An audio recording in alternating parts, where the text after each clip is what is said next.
අයිබෝවන් ඔයාලා දන්නවනේ මේ වෙනකොටත් අපේ රටේ ප්‍රධාන පෙළේ මාධ්‍යවේදී දර්ශන හඳුන්ගොඩ කියන මාධ්‍යවේදියා මේ වෙනකොට අභාවප්‍රාප්ත වෙලා තියෙනවා. ඔහු පෙරේදාවට තම පළමුව තමයි ඔහු ජීවිතයෙන් සමුගත්තේ. ඉතින් දර්ශන හඳුන්ගොඩ කියන මාධ්‍යවේදියා ඇත්තටම විශේෂ චරිතයක්. 2022 අවසාන කාලයේදී අරගලයට මුල්ම හිටපු පුජ්‍යලෙක් තමයි දර්ශන හඳුන්ගොඩ කියන මාධ්‍යවේදියා. කියන්නේ අරගලේ ප්‍රධාන පෙළේ හිටපු පුජ්‍යලෙක් මාධ්‍යවේදියෙක් වශයෙන්.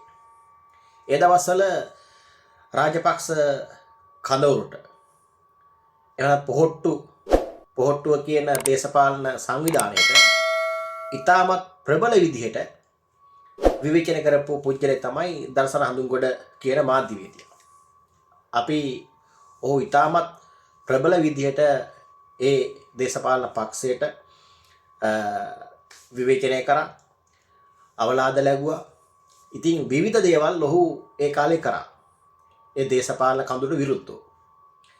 ඉතින් මයිනා go home, මයිනා ඵලයන්, මයිනා එළෝමු, මයිනා සදහටම එළෝමු වගේ සටන් පාට තමයි ඒ දවස්වල මාධ්‍ය වේදීන්ගෙන් අපට අහන්න ලැබුණේ. ඒ වගේම සමාජ මාධ්‍යවලුත්. ඉතින් මම මේකෙන් කියන්න අදහස් කරේ ජීවිතේ අපට ඕනම තැනක අපේ රටේ ප්‍රජාතන්ත්‍රවාදයේ තියෙන නිසා අපට ඕනම කෙනෙක් විවේචනය කරන්න පුළුවන්. දේශපාලන වශයෙන් හෝ වෙනත් විදියට හරි සමාජ වශයෙන් හරි අපට ඒ අයිතිය තියෙනවා. හරිද? හැබැයි විවේචනය කරන දේවලුත් අසත්‍ය වෙන්න බෑ, සත්‍ය වෙන්න ඕනේ ඒවා. හරිද? ඉතින් නැත්තම් ඒවා නඩු මගට යන්න පුළුවන්. ඉතින් අපට පුළුවන් අපේ ජීවිතේ තීරණය කරන්න. අපට පුළුවන් අපේ ජීවිතේ අච්චර කාලයක් අපි ජීවත් වෙලා කියලා තීරණය කරන්න. එහෙම බෑනේ. එහෙම මෙච්චර කාලයක් ජීවත් වෙනවා කියලා එහෙම ජීවත් වෙච්ච කෙනෙකුත් නැහැ. ඉතින් මයිනා එළෝමු, මයිනා සදහටම එළෝමු කියන සටන් පාඨ වලින් එකක් තමයි එදා ඔය දර්ශන හඳුන්ගොඩ වගේ මාධ්‍යවේදීන්ගේ කටවල් වලින් අපට අහන්න ලැබුණේ. ඉතින් දේශපාලන වශයෙන් කෙසේ වෙතත් අදටත් මහින්ද රාජපක්ෂ ජනාධිපතිවරයා හිටපු අදටත් ඔහු ජීවතුන් අතර ඉන්නවා. මේකේ අපි කරපු පව්පේ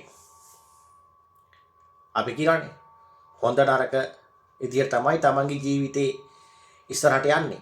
ඒ වගේම සුභාව දහම මිනිස්සේ ආරක්ෂා කරනවා. ඉතින් මයිනා යන්න කලින් දර්ශන හඳුන්ගොඩ කියන අපේ මාධ්‍යවේදියා ජීවිතේ සමුගත්තා. ඉතින් එතුමාට අජරාමර නිවන් සුව ප්‍රාර්ථනා කරනවා මම මේ අවස්ථාවේදී. ඉතින් ඕක තමයි ජීවිතේ. තෝ මරනවා, තොපි විනාශ කරනවා, තොපි එලවනවා වගේ කතන්දර සමාජයේ මිනිස්සුන්ගෙන් ඇහෙන්න තියෙනවා.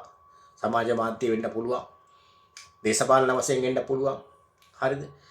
ඉතින් ගොඩාක් කට්ටිය දේශපාලනය කරන්නේ වෛරය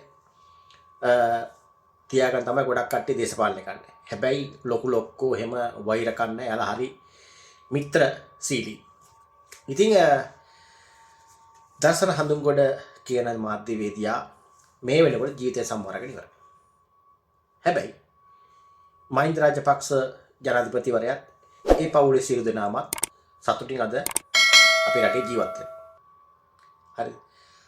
සල්ලි හම්බ කරන්න හරි කියලා මිනිසුන්ට අපහාස කරලා, මිනිස්සු විවේචනය කරලා කරන දේවල් එච්චර සාර්ථක දේවල් කියලා මම හිතන්නේ නැහැ.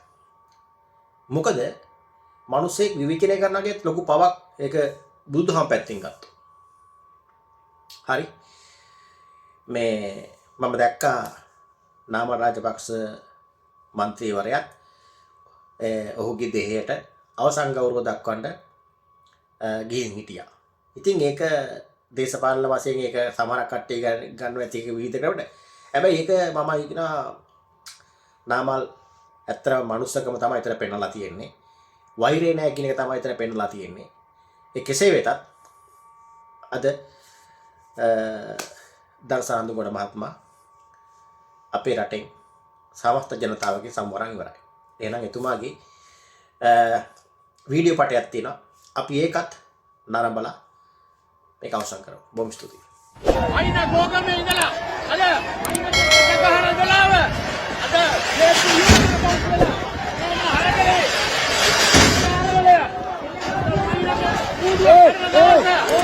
ජනාරගලයට